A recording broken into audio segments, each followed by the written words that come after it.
Hello, and we're here at Jug Bay, the Jug Bay portion of the Patuxent River. And today we're going to be talking to you a little bit about this activity called fish seining.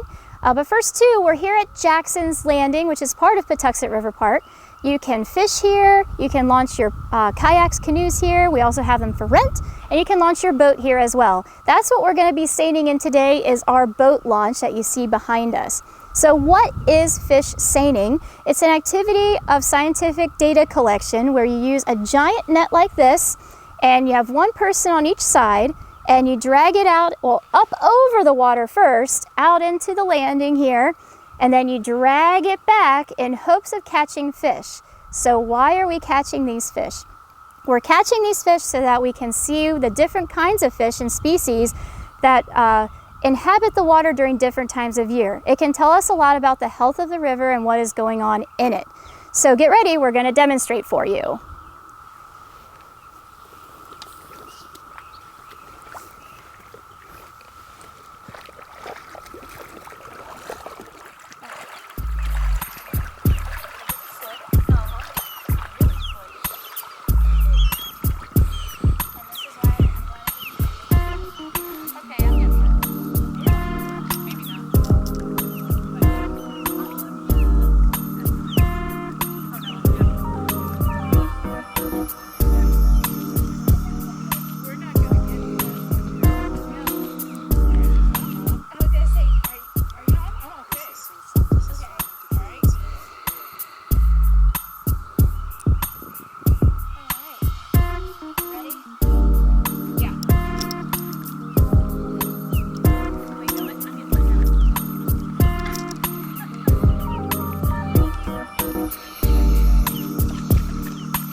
Great news, we caught some fish. So now our next step is to use this container and this little net to try and get these fish from that net into this container, so we can then go through a special key called a dichotomous key and figure out what species of fish these are.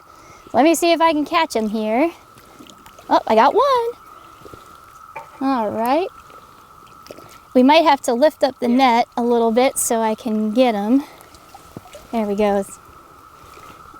Oh no! Well, we lost that one. There we go. And then I definitely want this one. Let's lift up the net. There we go. Come here, dude. Or dudette, we don't know. All right. All right, we got all the fish from the net. So we're done with that part of the fish seining. All right, so Peggy and I have selected the bigger of the two fish to start going through the key with. So, of course, the first question is if it's a normal fish shape or a snake-like long and skinny fish shape. He's definitely not long and skinny like a snake, so we're going with the normal fish shape. And it's telling us to go to page 5. So we're going to go to the very next page. The very next page has a picture of what people see as a catfish. And we know we don't have a catfish because he doesn't have these barbels on the face that look like whiskers. So we know that is a no. So we're going to go to page 8. So page 8 is asking about that dorsal fin, that top fin. And it's asking basically if you have one top fin, if we have two fins but they're separate, or if we have two fins that are joined. So we're going to take a look at him, and I'm only seeing one. I'm seeing one too. Okay, so it's telling us to go to the next page, which is page 9. So page 9 is asking about the shape of the tail. Is it forked or is it round like a broom? And I'm thinking it is round. Do you agree? I do agree. No All right. fork there. So we now go to page 10 and 11. Very exciting. All right, so here is when we start getting into the pictures of the fish. Now we don't want to go just by the pictures because we really want to see what we're seeing here. So by just answering those few questions, it is telling us it is one of these 4 fish based on the single top fin and the shape of the tail fin. So I don't think it's this fish because it does not have these black dots on it. Do you agree? I agree. Okay. And I don't think it's this fish because he just doesn't look that silvery, his body doesn't look bigger here, and he doesn't have these little dots on the tail fin. So we have kind of these 2 to look at, and I'm not seeing this little mark here. right. It's a dark line on the tail fin. I'm not seeing that one, so I don't think it's that fish. And this is often the issue. If we get a fish that doesn't look like any of these, we have to use our best guess. And this one has very, very prominent stripes going down on his body. That's the fish that I think it is. Well, And the stripes are really, really faded, so it's hard to tell if that's the fish we're looking at or not.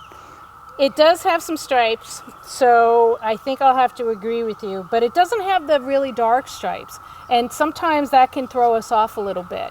But it does have stripes when you get really close to it. So I think we do have this banded killifish, which is actually a very common fish in this area, so it wouldn't be unusual for that to happen. Welcome back to the Patuxent River and back to our pontoon boat. Today we're going to be releasing the bluegill sunfish that we've been growing in our office building over the winter. But we're not the only site that's been growing these. Nature centers have been growing them, teachers have also been participating, and as well as even a library. So it's very exciting. We've got a bunch of fish to release. And so let's go ahead and take a ride to the release site.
We are at our release site, and so now we're going to release the sunfish that we raised here at Patuxent River Park, as well as the fish raised at the Schmidt Center.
We've done a lot of activities today. You've seen us release our sunfish, you've seen us do our fish seining, And now what I want to show you is something we do a lot here at the park called the removal of invasive species.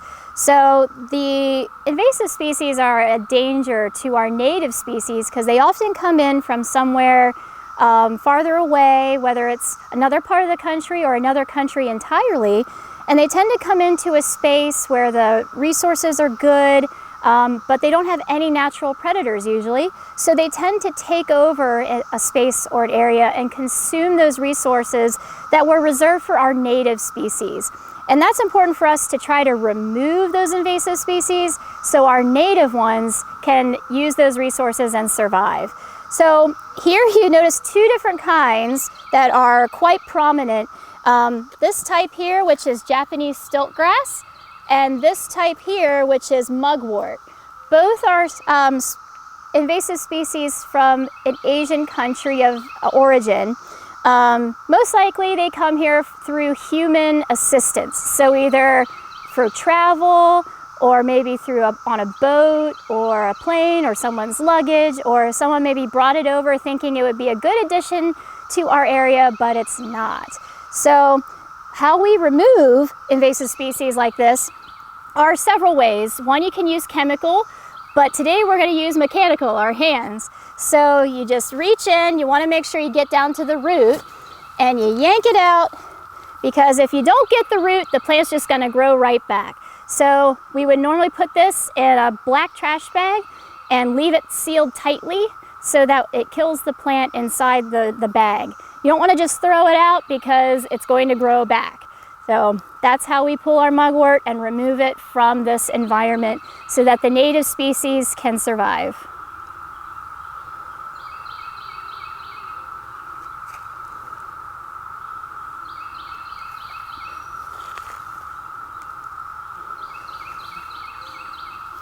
We hope you enjoyed this virtual tour of Patuxent River Park. I know we enjoyed bringing it to you.